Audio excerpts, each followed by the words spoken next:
اللہ الرحمن الرحیم۔ السلام علیکم ورحمۃ اللہ۔ حضرت علی رضی اللہ عنہ کے خوبصورت اقوال کے ساتھ حضرت علی رضی اللہ عنہ کا فرمان ہے، اگر کوئی آپ کی فکر کرتا ہے تو اس کی قدر کرو، کیونکہ دنیا میں تماشائی زیادہ اور فکر کرنے والے بہت کم ہیں۔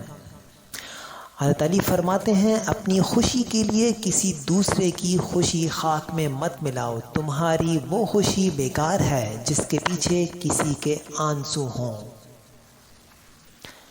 حضرت علی رضی اللہ عنہ سے کسی نے پوچھا، اگر کوئی اپنا ہمیں بھول جائے تو کیا کیا جائے؟ شیر خدا رضی اللہ عنہ نے فرمایا، کوئی اپنا ہو تو کبھی نہیں بھولتا، جو بھول جائے وہ اپنا نہیں ہوتا۔ حضرت علی رضی اللہ عنہ کا فرمان ہے، دکھ میں کبھی بھی پچھتاوے کے آنسو نہ بہاؤ، کیونکہ تم وہ خوش نصیب ہو جسے اللہ نے آزمائش کے قابل سمجھا۔ حضرت علی کا فرمان ہے، جس انسان کی جان نکل جائے تو وہ زندہ نہیں رہتا، اور جس انسان سے احساس نکل جائے تو پھر وہ انسان ہی نہیں رہتا۔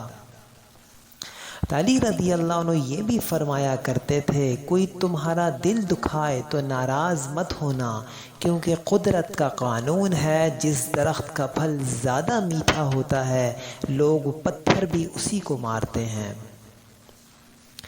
علی رضی اللہ عنہ کا خوبصورت قول یہ بھی ہے کہ آپ فرمایا کرتے تھے، کسی کا عیب تلاش کرنے والے کی مثال اس مکھی کی سی ہے جو سارا خوبصورت جسم چھوڑ کر صرف زخم پر ہی بیٹھتی ہے۔ یعنی کسی کے عیب تلاش مت کرو، لوگوں میں خوبیاں تلاش کیا کرو۔